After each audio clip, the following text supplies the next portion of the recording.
When I was growing up, since as far back as I can remember, I had this tremendous opportunity right outside my back door, this big opportunity to explore the stream and the wetlands in the field right behind my house. The wetlands and everything there just had this timeless quality. The awe and the wonder of what I had as a little child growing up is still in my heart. My opportunities as a kid to explore nature and to explore the world around me have really been a strong driver in what I do today as a wetland scientist. Traditionally, children were able to go out their door and play in the streets, and there would be an empty lot nearby, and they would create their own games in nature, but it was almost at their doorstep.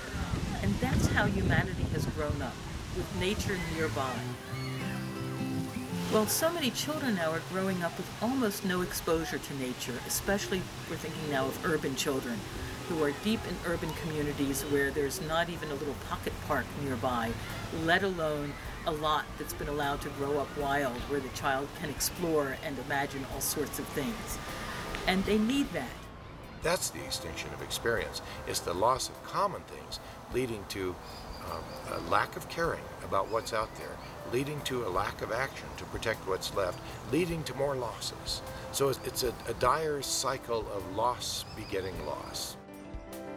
The extinction of experience is not only the loss of the opportunity to have such experiences, but it's the loss of the desire to have such experiences. Nature deficit disorder is not a known medical diagnosis. Perhaps it should be, but it's not. What it is a kind of shorthand to describe what many of us have felt has been going on for a long time, which is the disengagement of children from nature and the implications of that in terms of health. When the diminished baseline goes to the extent that there's really nothing that piques your interest, nothing that catches your curiosity, that's when we become that much more vulnerable to the blandishments and the seduction of the strictly virtual. That's my real fear with the extinction of experience, that we'll become satisfied with the virtual. People my age, my friends and my family, we can't live without technology. We're so connected all the time with our cell phones, with our iPods, with our internet connections and our laptops. And I find it really funny sometimes to think that we've traded our connection with nature and the time that we have to spend in nature with this need for connection with each other and with technology.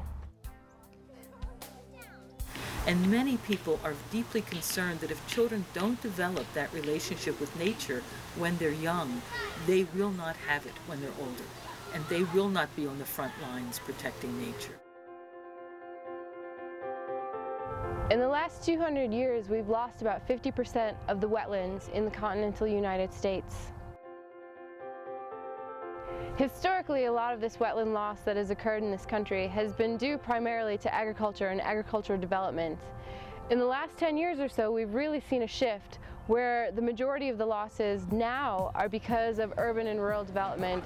So a lot of growth in these areas, a lot of building up and a lot of building out. Wetlands provide a lot of functions and benefits in the world that we live in. They're this interchange between the land community and the water community, and because of that, they have a tremendous biodiversity. They also provide flood control and reduce the amount of erosion that we have in our communities, and they're good filterers of pollutants from our environment. What if a child has never gotten their feet wet and their hands muddy? What if they've never stood in water and watched the life swirl around their legs? What if they've never experienced the wind above them in the trees in solitude? What if they've never really touched nature? Does nature then become a sea otter on a t-shirt about which they will care? They will care about the sea otter abstractly.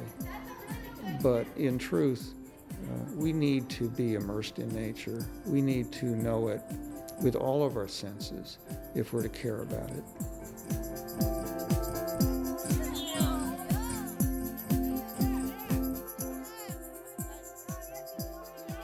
When I was a child, I had my own secret space for play, which many children have, and it was a culvert that had just a trickle of water coming out of it. But to me, it was a waterfall. was all I needed, and I've had this deep love for waterfalls ever since. You just give children little bits, little remnants, things that an adult would just cast away and think nothing of. But to a child, it's a treasure, and it's something that goes deep in their soul and lasts their whole lifetime.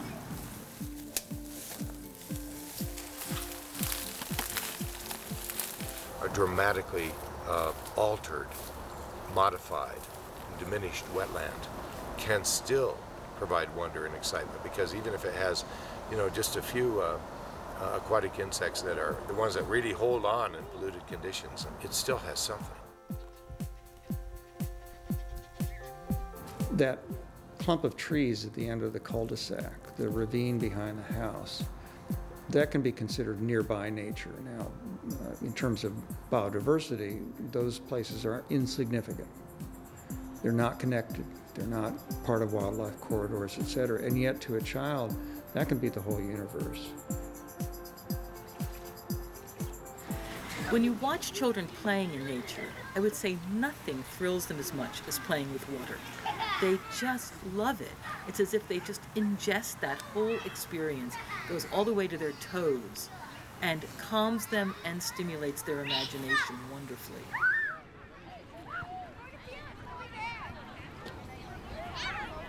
The great thing about a lot of urban wetlands, in concert with the basic resiliency of nature and a lot of the species that persist in them, is that they are tough, they are resilient, and they're able to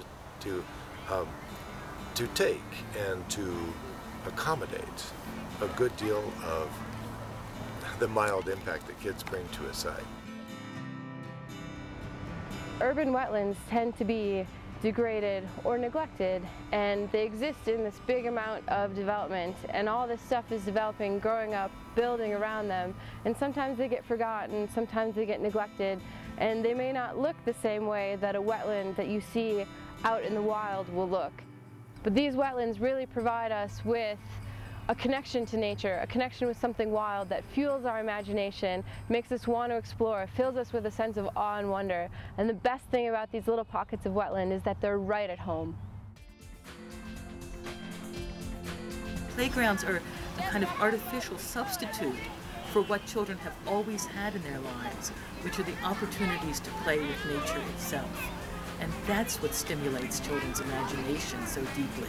To create pockets of places in urban areas that invite children to play, but are still full of nature. That would be my ideal. Sometimes developers and others are encouraged, or at least allowed, to go ahead and fill this wetland if you'll mitigate it by creating a wetland elsewhere, and maybe there won't be any net loss. Well, on paper, a pretty good idea, and sometimes it probably works out well, but we often don't look at the consequences, the unintended consequences. And loss, this is about loss of experience. And the unintended consequence of taking that little place away from the local community can be profound. Sure, you haven't lost net acres of wetland, and some organisms will be able to adapt. But will the people, will this particular organism, be able to adapt to the loss of their wetland in their community? In any urban area that I know, there are places, there are pockets, there are remnants of nature that can be cultivated and nurtured. And again, especially, I would say, pockets that have water in them. There is a way to kind of reimagine the kind of neighborhoods that families would grow up in the future, and not necessarily use that as an excuse to have more sprawl, but rather to redevelop where we're living to create higher density and more nature at the same time.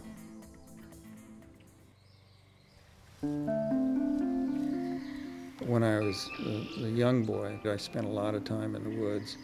There was an old pond down in those woods that the dam had been broken, and it was basically a swamp.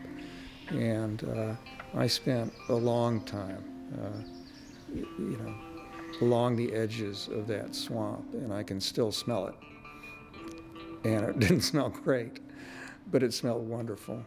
It was a wonderful place, and I can still to this day remember walking along it and seeing at dusk a great blue heron lift up off the edge of that water and then fly off across the dark trees.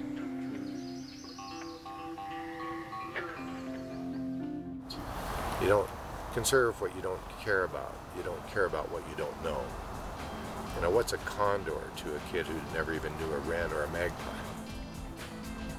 It's really important that they have access to water where they are, if at all possible.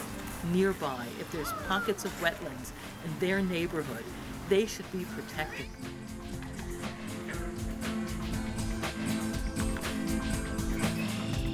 My hopes with the recognition of nature deficit disorder, in concert with some attention to the extinction of experience, are that we will recognize those dangers and will take steps, as has been done in the urban wetland in which I'm currently perched, to protect some of these places. And the other thing that gives me hope is that the impulse remains in the children. The children will be there for the places if the places are there for them.